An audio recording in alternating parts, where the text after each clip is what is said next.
Assalamualaikum warahmatullahi wabarakatuh.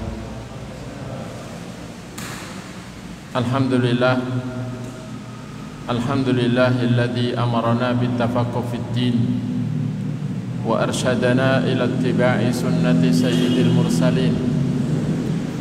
Wa usalli wa usallimu ala rasulil amin wa alihi tahirin wa ashabihi al-akramin wa man tabi'ahum bi ihsanin ila yaumiddin. Qala ta'ala ya ayyuhalladzina amanu taqullaha haqqa tuqatih wa la tamutunna illa wa antum muslimun. Amma ba'd. Jemaah sekalian yang saya hormati, yang saya cintai, yang semoga selalu dirahmati Allah. Alhamdulillah, segala puji bagi Allah Ta'ala yang kebaikannya tak terhingga. Alhamdulillah, segala puji bagi Allah Ta'ala, sang pemberi nikmat yang terus menerus mencurahkan nikmatnya kepada kita. Alhamdulillah, segala puji bagi Allah pula yang masih memberikan pada kita kesempatan, kemauan dan kemampuan untuk kita berusaha menambah pengetahuan tentang agamanya. Semoga Allah Ta'ala memberikan pada kita manfaat dalam seluruh ilmu yang telah diberikan, dan menambahi terus untuk kita dengan ilmu-ilmu yang manfaat, yang bisa menambah iman, ketakwaan dan amal saleh kita. Dan semoga kita terus diperbaiki oleh Allah Ta'ala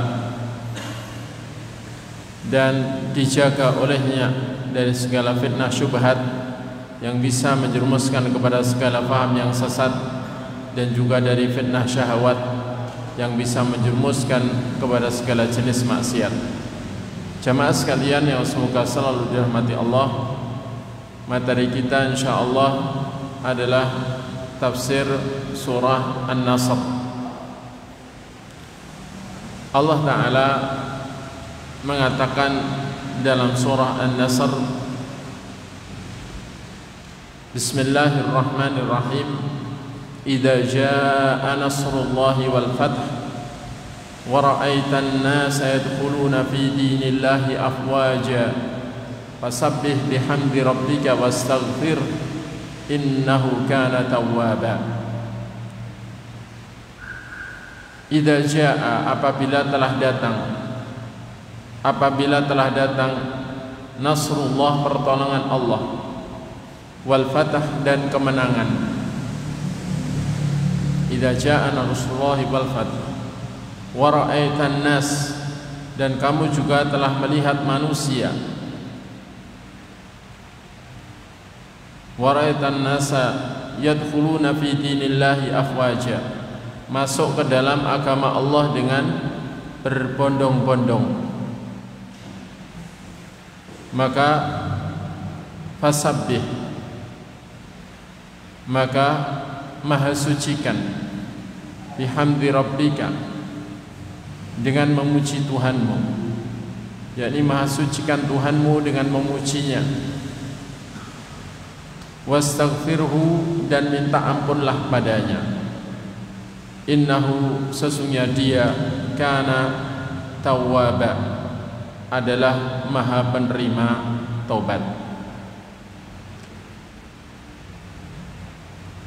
Surat ini merupakan surat Madaniyah, turun, ada khilaf di kalangan ulama di tahun berapa, namun banyak ulama merajihkan yakni turun di tahun ke-9 Hijriah, yakni setelah Fathu Makkah, setelah Allah Ta'ala memberikan kepada Nabi bukti janji, di mana ketika perjanjian Hudaybiyah, saat itu Nabi dan para sahabat gagal untuk masuk kota Makkah untuk menunaikan ibadah umrah, maka di Hudaybiyah terjadi perjanjian yang zahirnya seakan-akan merugikan kaum muslimin. Namun di balik itu semua ternyata ada hikmah dan ada keuntungan. Karena itu Rasulullah sallallahu alaihi wasallam atas dasar wahyu dari Allah menyepakati perjanjian Hudaybiyah tersebut. Dan Nabi sallallahu alaihi wasallam mengambil janji setia dari para sahabatnya saat itu. Maka Allah Ta'ala setelah itu menurunkan firman-Nya yang berisi janji, berupa fathang qariba, kemenangan yang dekat, berupa kemenangan yang sudah dekat. Bahkan setelah itu juga turun surah Al-Fatah yang seakan-akan kemenangan itu sudah terjadi. Inna fatahna laka fatham mubina. Sesungguhnya kami telah memberikan kemenangan kepadamu dengan kemenangan yang jelas. Walau saat itu belum terjadi, tapi sudah dihabarkan dalam bentuk sesuatu yang seakan telah terjadi. Dan itu jaminan. Dan Rasulullah dan para sahabat tentu sangat yakin dengan janji dari Allah Ta'ala itu. Maka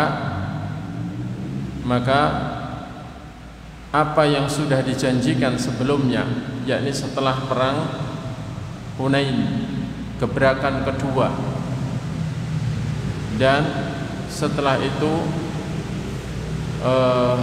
diberikan oleh Allah Ta'ala Fathu Khaybar, maka Fathu Makkah itu seakan sudah terasa sesuatu yang insya Allah benar-benar akan segera terwujud.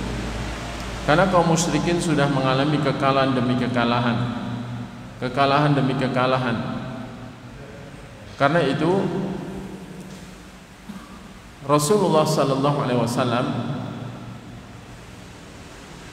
ini seakan-akan misi beliau sebagai utusan Allah, yang diantara misinya adalah yudhirahu ala dini kullih walau karihal musyrikun, untuk memenangkan agama Allah di atas seluruh agama yang lain, walau orang-orang musyrik tidak senang. Misi itu seakan-akan sudah hampir usai. Karena itu begitu surah Al-Fatah itu turun, maka semakin nyata kejayaan Islam itu di depan mata. Dan akhirnya Fathu Makkah pun tiba, dan Allah menurunkan firman-Nya, yakni surah An-Nasr, yang artinya surat yang berisi tentang pertolongan. Idza jaa nasrullahi wal fath, apabila telah datang pertolongan Allah dan kemenangan. Wa ra'aitan nas, dan kamu telah melihat manusia yadkhuluna fi dinillahi afwaja, masuk ke dalam agama Allah dengan berbondong-bondong. Maka fasabbih bihamdi rabbik, maha sucikan Tuhanmu dengan memuji Tuhanmu, dan minta ampunlah, wastaghfiruhu, dan minta ampunlah kepadanya, innahu kana tawwaba, sungguh Dia maha penerima taubat. Jamaah sekalian yang semoga selalu dirahmati Allah, beberapa faedah pelajaran yang bisa kita ambil dari surat ini. Di antaranya surat ini menunjukkan sidqu wa'dillahi ta'ala li nabiyhi haitsu wa'adahu bi fathi Makkah. Benarnya janji Allah kepada nabinya, di mana Allah telah menjanjikan kepada beliau untuk diberi kemenangan atas kota Makkah, kota kelahiran Rasulullah, kota yang sangat beliau cintai, di mana sebenarnya beliau juga telah berat meninggalkannya, meskipun setelah beliau dikaruniai rasa cinta kepada Madinah, beliau tetap kerasan di Madinah, di mana beliau ketika datang ke Madinah, beliau berdoa, Allahumma ya Allah, habibni ilal Madinah kama ahbabtani Makkah. Habibni al Madinah kama ahbabtani Makkah. Atau kama qala alaihi salatu wassalam, ya Allah, jadikan aku mencintai Madinah sebagaimana kau telah menjadikan aku mencintai Makkah. Dan Allah pun mengabulkan doa Nabi ini sehingga beliau kerasan di Madinah. Sehingga ketika Fathu Makkah sekalipun beliau tidak ingin pindah ke Makkah, ya. Beliau tetap pulang ke Madinah. Jadi janji Allah untuk memberikan kemenangan atas kota Makkah, janji yang telah disampaikan kepada nabinya, yakni dalam surat Al-Fatah, inna fatahna laka fatham mubina, ini benar-benar Allah wujudkan. Jazakallahu khair.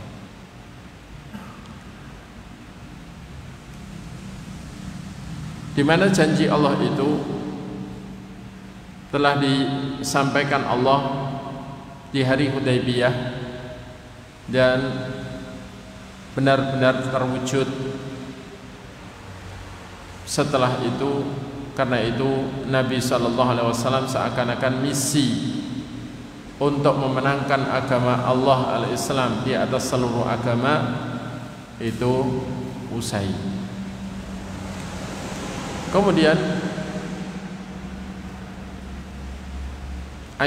surat yang kita baca ini juga menunjukkan inna nasra wal fatha min indillahi ta'ala, bahwa pertolongan dan kemenangan itu hanyalah dari Allah Ta'ala. Kaum muslimin dimanapun dan kapanpun bisa berjaya, bisa menang, itu apabila Allah Ta'ala memberi kemenangan, memberi kejayaan.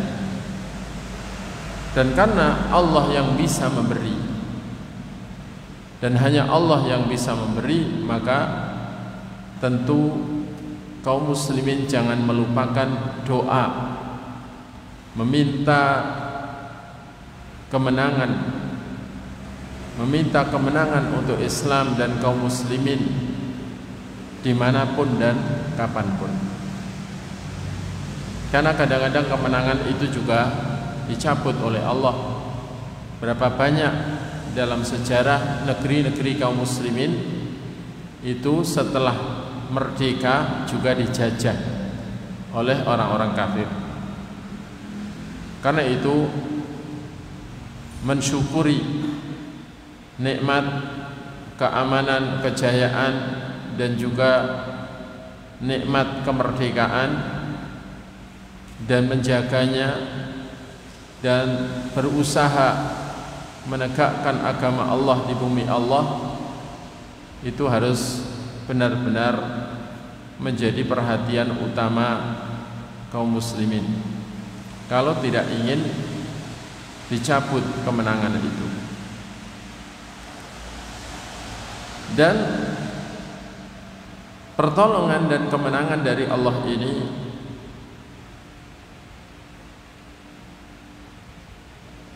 bertepatan saat itu juga dengan turunnya surah An-Nasr ini, di mana turunnya ini setelah perang Hunain, di mana di perang Hunain pada saat gebrakan pertama kaum muslimin kocar-kacir dan kalah.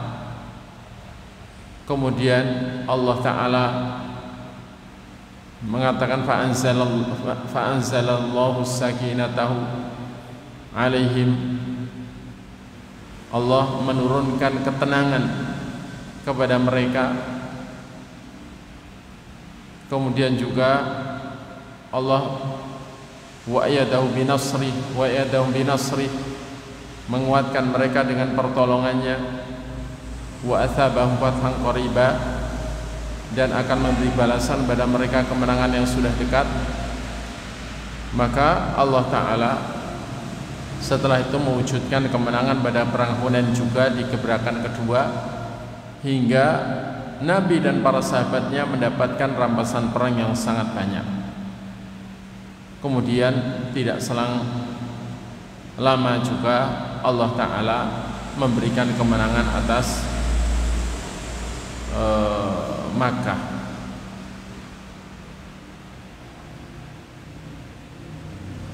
Dari situ kita tidak boleh ragu dengan apa yang sudah menjadi janji dari Allah untuk menolong hamba-hamba yang beriman, di mana Allah Ta'ala mengatakan wa kana haqqan 'alaina nasrul mu'minin, adalah menjadi hak kami menolong orang-orang beriman.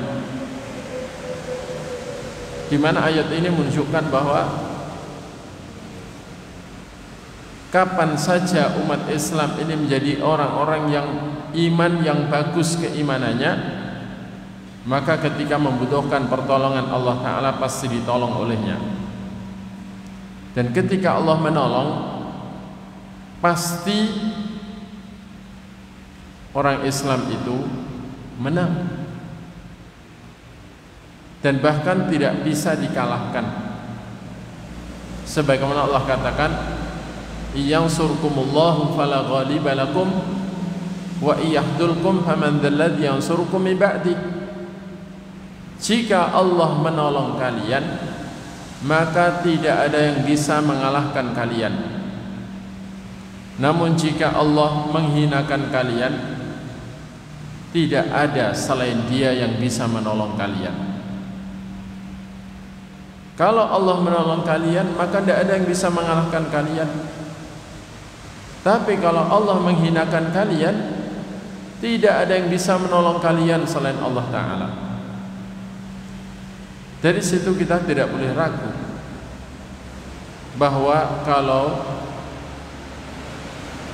Allah menolong pasti menang, kalau Allah tidak menolong tidak akan menang. Sehingga kunci kemenangan dan kejayaan umat Islam itu ada pada pertolongan Allah. Dan ternyata pertolongan Allah itu hanya diberikan apabila umat Islam benar-benar di atas iman. Karena Allah mengatakan wa kana haqqan 'alaina nasrul mu'minin, adalah menjadi hak kami menolong orang-orang beriman. Dan namanya mukminin itu harus mengimani seluruh apa yang datang dari Allah dan Rasulnya, termasuk berita-berita tentang gaib. Dan yang pokok dari berita-berita gaib itu adalah berita-berita perihal Allah Ta'ala, tentang nama-namanya dan sifat-sifatnya dan hak-haknya dan kedudukannya dan sebagainya. Pokoknya yang berkaitan dengan Allah Ta'ala. Semua berita Allah dan Rasul yang berkaitan dengan Allah Ta'ala harus diimani apa adanya, termasuk kedudukannya sebagai Rabb, satu-satunya pencipta, penguasa dan pengatur alam raya, dan juga satu-satunya ilah al-haq, al-ilahul haq, sesembahan yang benar. Dan juga berita-berita Allah dan Rasulnya tentang nama-nama dan sifat-sifat Allah Ta'ala. Semuanya itu harus diimani, karena itu merupakan dasarnya iman yang paling dasar dan paling pokok. Tidaklah disebut beriman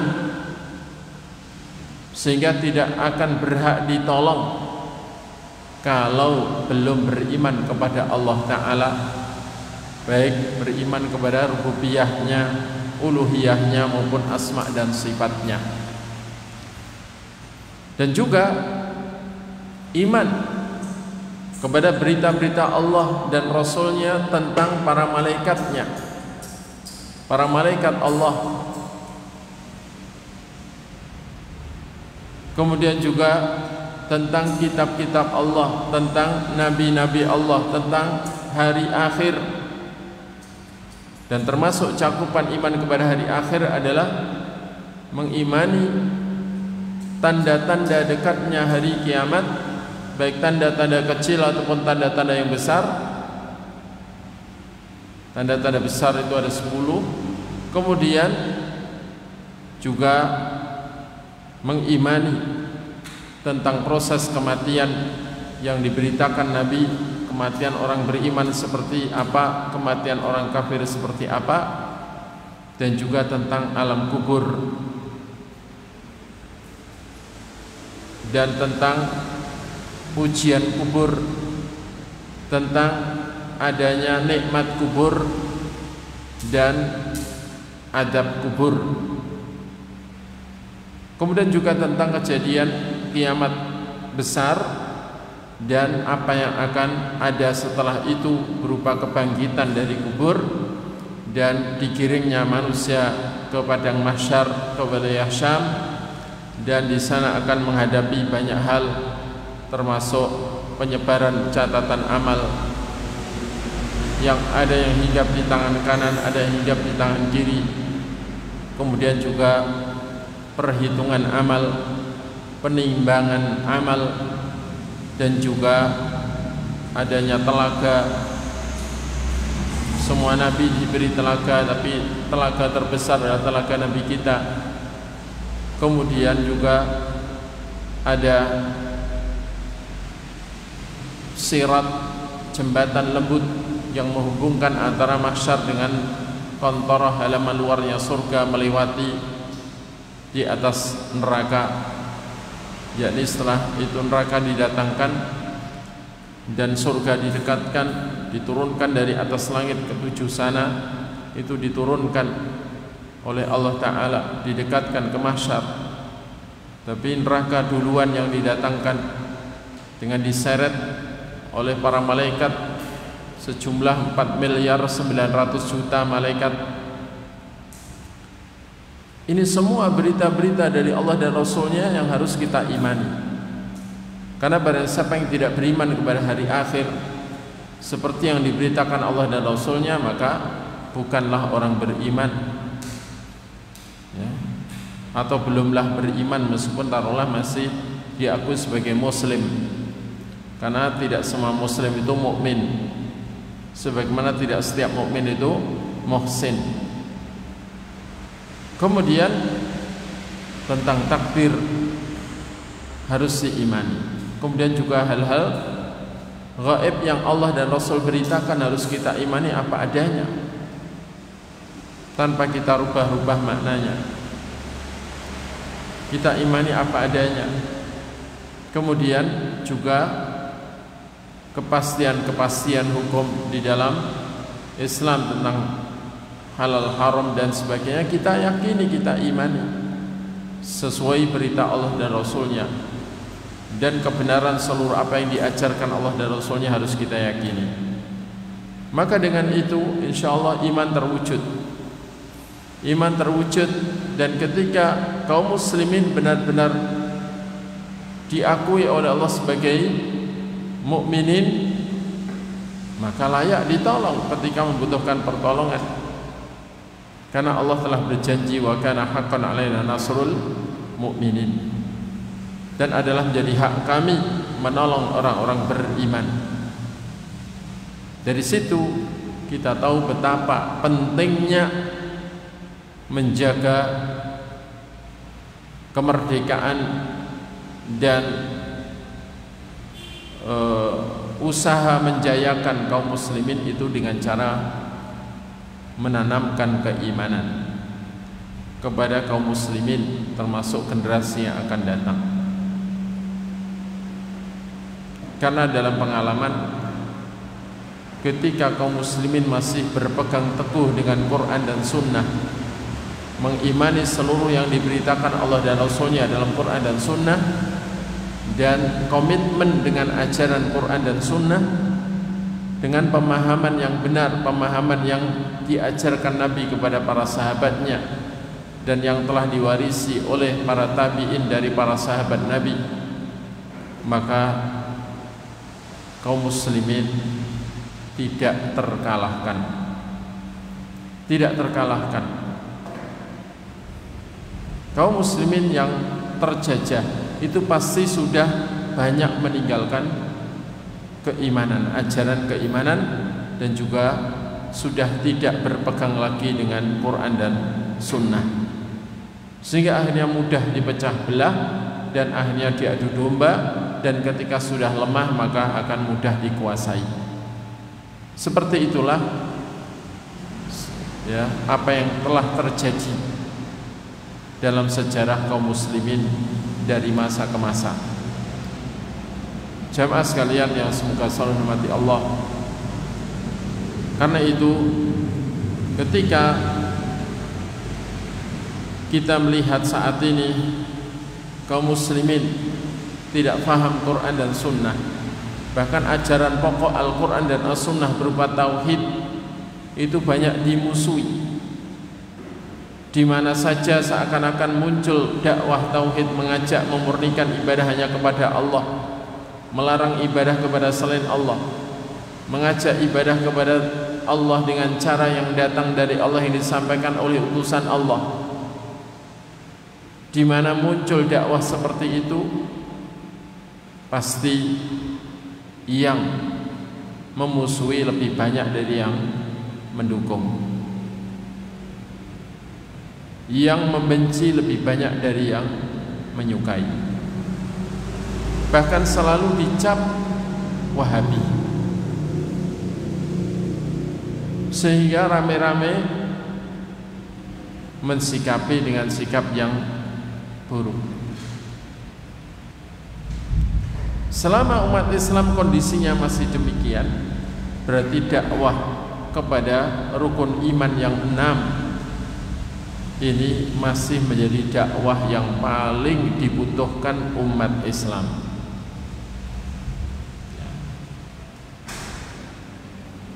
Mengajak untuk mempelajari, mendalami rukun iman yang 6 itu adalah yang paling darurat, yang paling darurat dibutuhkan oleh umat Islam. Karena tauhid, baik tauhid mengesahkan Allah dalam seluruh perbuatannya, mengesahkan Allah dalam hak untuk disembah, mengesahkan Allah dalam asma dan sifatnya, itu bagian dari rukun iman yang pertama. Kalau rukun iman yang pertama saja banyak yang nggak paham, ya, bagaimana iman itu bisa terbentuk? Bagaimana bangunan iman itu bisa bagus kalau pondasi yang paling mendasar dan paling utama belum dibangun? Jamaah sekalian yang semoga selalu dirahmati Allah, surat yang kita baca ini juga menunjukkan kewajiban syukur kepada Allah Ta'ala dan bertasbih, memahasucikan Dia ketika mendapatkan nikmat.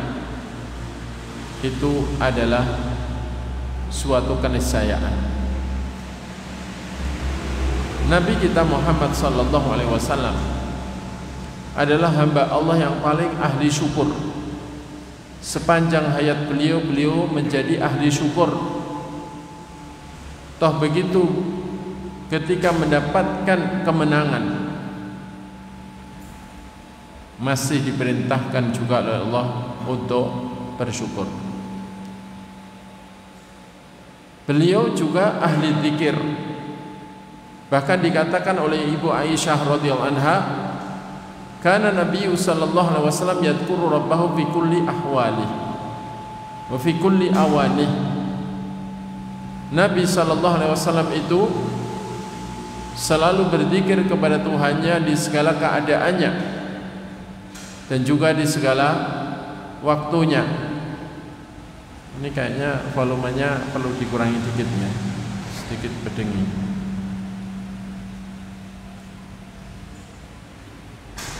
Beliau itu ahli zikir. Bahkan suri tauladan terbaik bagi orang yang mau zikir kepada Allah dengan zikir yang banyak. Laqad kana lakum fi Rasulillahi uswatun hasanah liman kana yarjullaha wal yawmal akhir wa dzakarallaha katsira. Sungguh menjadi contoh yang baik bagi kalian pada diri Rasulullah SAW, yaitu bagi orang yang memang berharap bertemu Allah dalam keadaan ridha dan diridhai, dan juga bagi yang berharap kehidupan yang bahagia dari akhir, dan juga bagi yang berzikir kepada Allah dengan zikir yang banyak. Contoh terbaik adalah Rasulullah SAW. Namun begitu, ketika Allah mengkaruniakan kepada beliau kemenangan, maka Allah masih memerintahkan pada beliau untuk berzikir juga. Ya. Dari situ kita tahu bahwa di antara bentuk syukur kepada Allah Ta'ala adalah melazimi zikir kepadanya. Dan melazimi zikir itu hanya bisa dilakukan oleh orang yang hatinya benar-benar mencintai Allah Ta'ala karena kebaikannya, karena mengakui kebaikannya, tumbuh cintanya kepada Allah. Dan tabiat hati yang mencintai pasti selalu ingat kepada yang dicintai. Nabi sangat mencintai Allah Ta'ala melebihi segalanya, karena menjadi haknya zat yang memberi nikmat adalah untuk dicintai. Haknya zat yang maha baik adalah untuk dicintai. Allah Ta'ala mengkaruniakan kemenangan kepada Nabi, maka Allah secara otomatis mendorong Nabi untuk lebih mencintai Allah lagi dan untuk selalu ingat kepadanya dan memahsucikan Allah dan memujinya. Dan kalimat fasabbih bihamdi rabbik ini menunjukkan bahwa memuji Allah Ta'ala itu yang paling sempurna adalah ketika digabung dengan kalimat tasbih, memahasucikan Dia.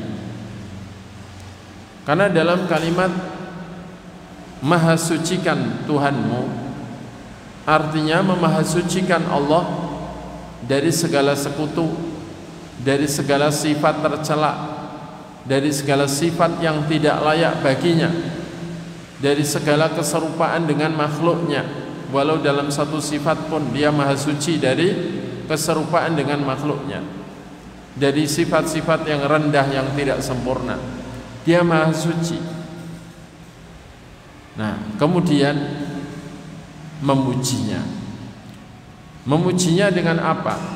Yakni dengan menetapkan seluruh sifat-sifat kesempurnaannya, sehingga dalam kalimat tasbih itu mengandung makna tanzih, memahasucikan dari segala sifat yang tidak sempurna. Dan dalam tahmid memuji Allah itu mengandung penetapan sifat-sifat, seluruh sifat-sifat kesempurnaannya.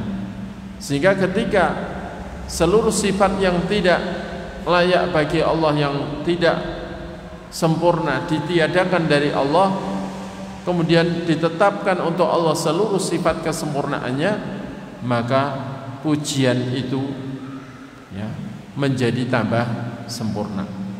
Seluruh sifat keterpujian, seluruh sifat kesempurnaan ditetapkan oleh Allah setelah kita meniadakan darinya seluruh sifat yang tidak sempurna dan seluruh sifat yang tidak terpuji.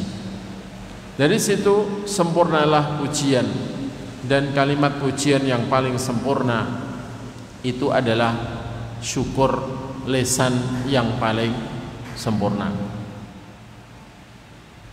Sehingga surat ini menunjukkan bahwa termasuk nikmat yang sangat besar yang harus disikapi dengan syukur yang paling tinggi, itu adalah nikmat kemenangan Islam di atas seluruh agama yang lain, dan kemenangan kaum muslimin di atas seluruh orang kafir. Karena itu begitu Allah memberikan kemenangan atas nabinya, menyuruh untuk memuji Allah dengan pujian yang paling sempurna, yaitu dengan memahasucikan Allah dari segala sifat yang tidak terpuji, yang tidak layak baginya, dan agar memuji Allah dengan menetapkan seluruh sifat keterpujiannya. Fasabbih bihamdi rabbik. Kemudian wastaghfirhu, perintah untuk minta ampun kepada Allah. Ini sebenarnya yang paling berhak untuk dituju perintah minta ampun kepada Allah adalah umat Islam. Karena Rasulullah sallallahu alaihi wasallam itu tidak pernah berbuat dosa besar dan tidak pernah menyengaja untuk berbuat dosa kecil. Tidak pernah menyengaja untuk berbuat dosa kecil. Tidak pernah berbuat dosa besar dan tidak pernah menyengaja untuk berbuat dosa kecil, dan beliau sudah dijamin ampunan. Liyaghfira lakallahu ma taqaddama min dzambika wa ma ta'akhkhar, agar Allah mengampuni untukmu hai Muhammad semua dosamu yang telah lalu dan semua dosamu yang akan datang. Alias Nabi sudah dijamin ampunan. Tapi toh begitu beliau diperintahkan untuk minta ampun kepada Allah, wastaghfiruhu.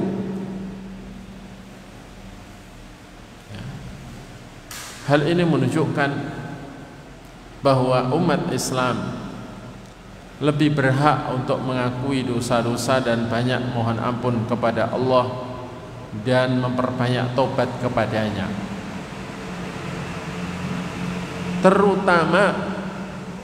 terutama di akhir hayat, terutama di usia-usia senja, apalagi istilahnya sudah bau kuburan gitu ya. Kapan bau kuburan? Ya kalau sudah mendekati usia 60-an, meskipun kematian bisa datang sebelum itu, atau sudah 40 tahun ke atas, 40 tahun, maka sudah harus banyak istighfar dan taubat. Jangan mempertahankan kebiasaan buruknya sebelum usia 40. Jadi kalau sudah terbiasa dengan suatu dosa, maka berusaha ketika usia 40 itu berhenti. Kemudian targetnya usia 50 itu sudah benar-benar jadi hamba yang sudah siap mati gitu ya. Sudah siap mati. Meskipun siap-siap mati itu harus kapan saja, tapi ketika orang diberi umur sampai 50 tahun, kemudian apalagi sudah 60, kok belum tobat dari semua dosa-dosanya dan belum melaksanakan semua kewajiban-kewajiban yang telah dimampuinya. Ini seakan-akan tidak ada lagi alasan baginya nanti di sisi Allah Ta'ala yang diterima ketika membela diri beralasan untuk membela kesalahannya. Dan dalam hadis diisyaratkan begitu, ketika Allah Ta'ala memberi umur kepada seorang hamba 60 tahun, maka Allah sudah tidak menerima udzur darinya, ya.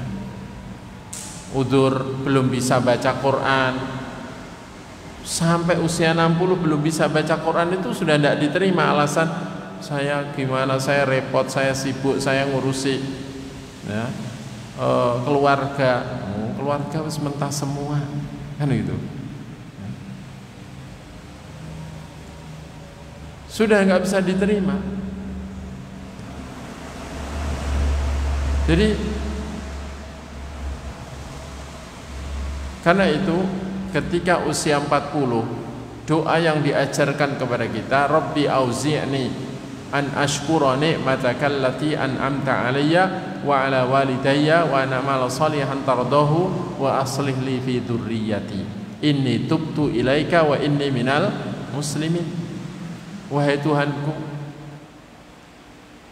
berikanlah kepadaku, bagikan kepadaku alias berikan kepadaku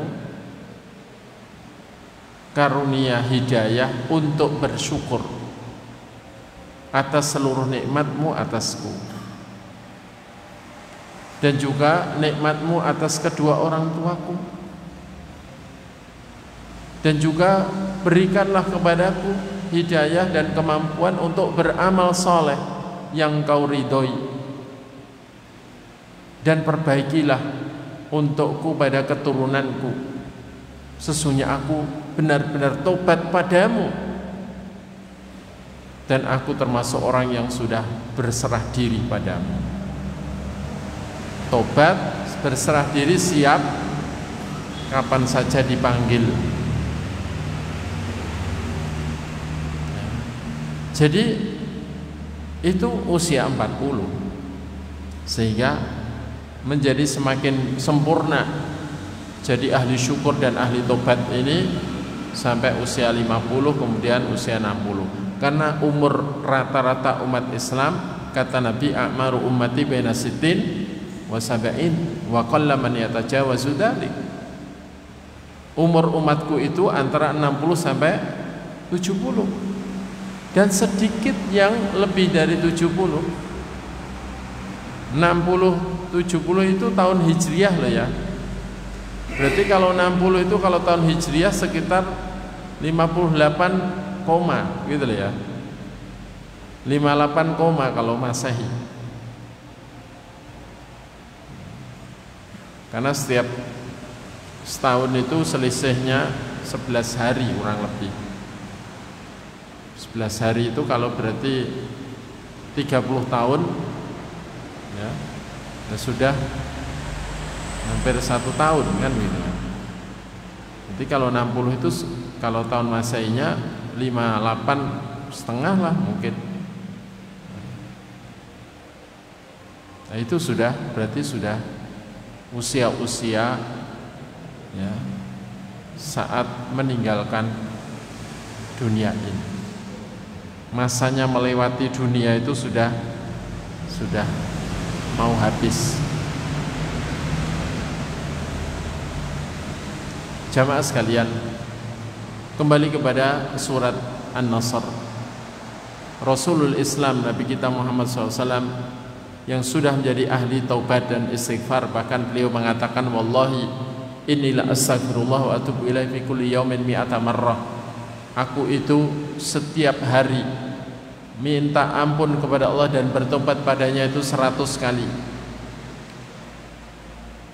Ternyata begitu mendapatkan nikmat tambahan, beliau diperintahkan untuk memperbanyak istighfar lagi. Fasabbih bihamdi rabbika wastaghfir innahu kana tawwaba. dan saat itu memang beliau sudah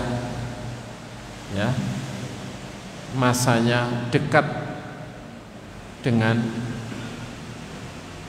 ujung umur beliau. Karena itu ini ada isyarat perintah supaya kita banyak istighfar dan tobat di akhir hayat. Kemudian ini adzan dulu ya atau langsung?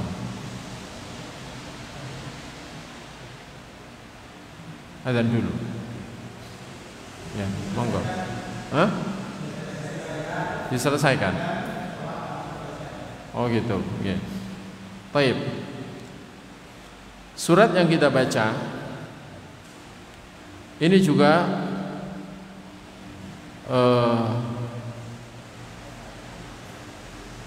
menjadi dasar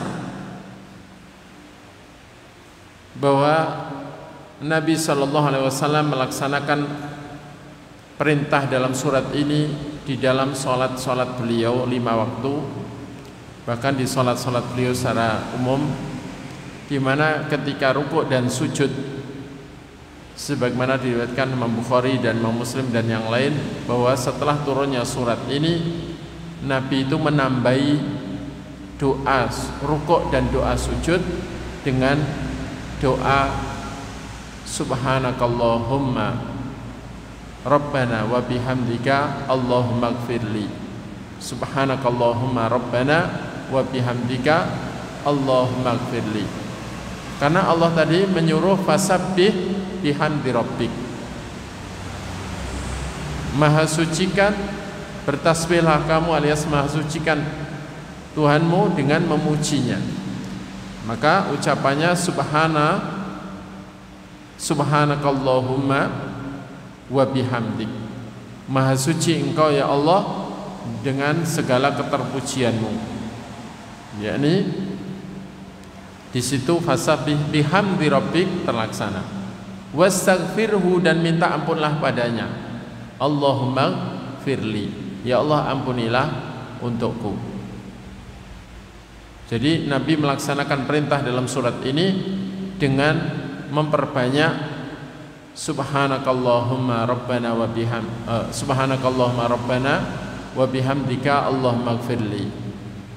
Subhanakallahumma rabbana wa bihamdika Allahumma ighfirli. Itu dalam rukuk dan sujud beliau, setelah subhana rabbiyal azim dan setelah subhana rabbiyal a'la. Beliau memperbanyak doa ini. Kemudian surat yang kita baca, surah An-Nasr, juga menunjukkan at-tawadhu' wal istighfar ala ma kana min at-taqsir wa nisbatul fadli ila Allah, yakni ketawaduan. Surat ini mengajarkan ketawaduan, yakni merendahkan diri, tidak merasa tinggi di hadapan Allah, tapi merasa rendah di hadapan Allah, dan juga mohon ampun kepada Allah atas segala apa yang telah berlalu berupa kekurangan-kekurangan di dalam menyempurnakan pengabdian dan ketaatan kepadanya. Karena manusia itu pasti punya banyak kekurangan di dalam melaksanakan pengabdian kepada Allah, dan sering kurang sempurna di dalam melaksanakan kewajiban-kewajiban dari Allah. Maka dengan itu masih diperintahkan untuk istighfar, dan kita harus mengakui kekurangan itu, sehingga kita mohon ampun kepada Allah itu benar-benar dari hati yang berharap ampunan. Kemudian juga menisbatkan keutamaan itu kepada Allah Ta'ala. Maka setelah Allah Ta'ala mengkaruniakan kemenangan kepada Rasul Sallallahu Alaihi Wasallam dan kepada orang beriman dengan adanya Fathu Makkah, dengan adanya kemenangan atas kota Makkah, dan juga sebelumnya Allah Ta'ala memenangkan Nabi dan para sahabatnya di hari Hunain, perang Hunain, maka Allah memerintahkan mereka untuk mohon ampun kepada Allah. Fasabbi bihamdi rabbika wastaghfir. Dan istighfar itu adalah alamatut tawadhu. Al-istighfar kata para ulama adalah alamatut tawadhu, tanda ketawaduan ma'allah di hadapan Allah. Karena orang yang masih banyak istighfar itu masih mengakui diri ini hina karena berumuran dosa. Kalau dosa itu sesuatu yang menjijikkan, bahkan lebih menjijikkan dari kotoran, maka kalau orang merasa berlumuran dosa itu merasa hina dan rendah di hadapan Allah Ta'ala.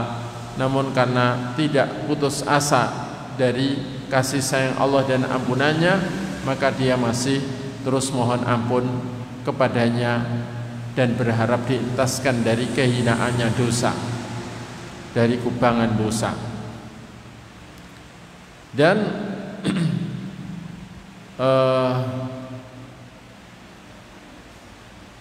Rasulullah sallallahu alaihi wasallam ketika Fathu Makkah pun ketawaduan kepada Allah di hadapan Allah itu sangat nampak pada diri beliau. Beda dengan orang-orang kafir yang menang atas suatu wilayah. Mereka ini merasa sudah menang dan tak terkalahkan, maka akhirnya mereka ini kesombongannya muncul. Kalau orang kafir begitu, begitu menang kesombongannya muncul. Kesombongannya muncul dan seakan-akan merasa yang paling gagah, paling perkasa, paling kuat. Akhirnya melakukan kedoliman atas orang-orang yang kalah, ya, bahkan menghina yang kalah. Bahkan boleh jadi yang kalah itu diperbudak dan disiksa dan dijadikan pelampiasan nafsu mereka. Itu model orang-orang kafir. Adapun di dalam Islam tidak.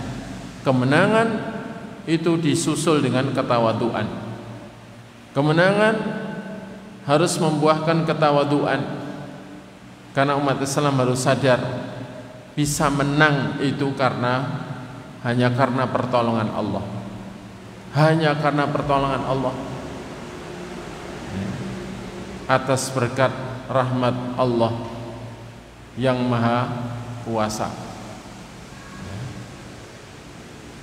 Alhamdulillah pejuang-pejuang Indonesia dulu sadar akan hal itu, sehingga mencetuskan kalimat atas berkat rahmat Allah. Ya. Maka Nabi pun begitu saat memenangkan kota Makkah. Tokoh-tokoh kafir Quraisy ketakutan. Ini kita mau diapakan selama ini kita memusuhi, selama ini berusaha membunuh Nabi. Terus sekarang Nabi menang. Mereka kebingungan, bingung mencari perlindungan.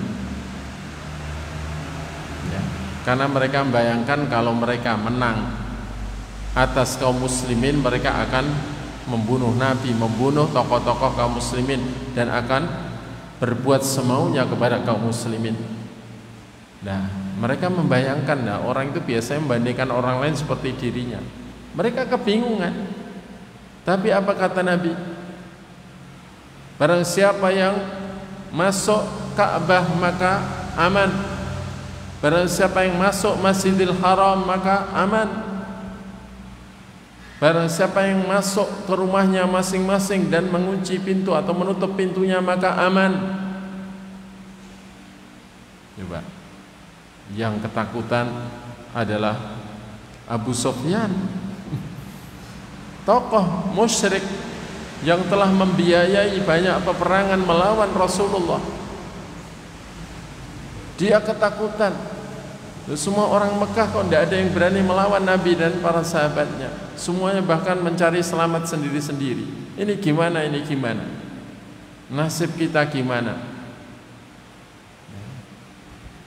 Maka Rasulullah mengucapkan kalimat yang sangat mengagetkan dan menakjubkan bagi Abu Sufyan. Barang siapa yang masuk ke rumah Abu Sufyan aman.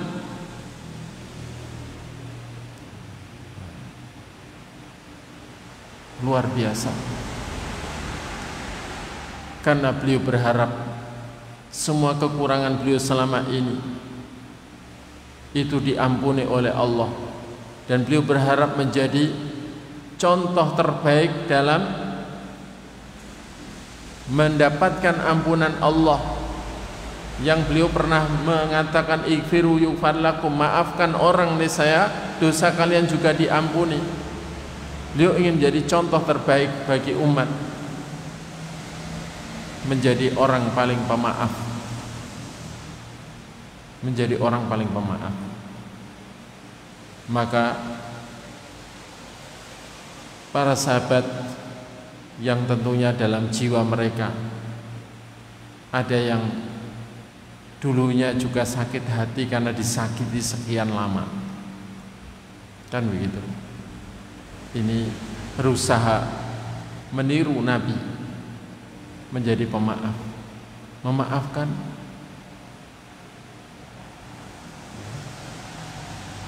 Dan Nabi setelah itu menyampaikan kepada penduduk Makkah, bahkan kepada orang-orang yang tertawan oleh para sahabat Nabi, dikatakan kalian semuanya merdeka, bebas karena Allah. Dan setelah itu manusia pun berbondong-bondong masuk ke dalam Islam. Penduduk Taif yang pernah melempari Nabi di awal dakwah Islam hingga Nabi berlumuran darah juga berombongan-rombongan datang ke Makkah untuk menyatakan keislaman mereka. Begitu mendengar Rasulullah SAW dan para sahabatnya telah memenangkan atas kota Makkah. Dan Taif dengan Makkah itu cukup jauh, sekitar mungkin 150 kilo. Mereka naik onta datang ke Makkah untuk menemui Nabi dan menyatakan keislaman. Jamaah sekalian yang semoga selalu dihormati Allah, surat yang kita baca ini juga sebagai muadzinah. Waqad nazalat hadhihi surah muadzinah bi qurbi wafatin Nabi, menjadi surat yang mengumumkan sudah dekatnya wafatnya, masa wafatnya atau waktu wafatnya Rasulullah sallallahu alaihi wasallam, sehingga fakana ta'ziyah min Allah lis sahabah. Ini merupakan kalimat hiburan sekaligus takziah dari Allah Ta'ala untuk para sahabat. Bikurbi wafatin Nabi, tentang atau sebab dekatnya wafatnya Nabi Sallallahu Alaihi Wasallam. Dan di dalam Sahih Bukhari disebutkan riwayat bahwa Umar bin Khattab radhiyallahu an bertanya kepada para sahabat tentang firman Allah Ta'ala, idza jaa nasrullahi wal fath.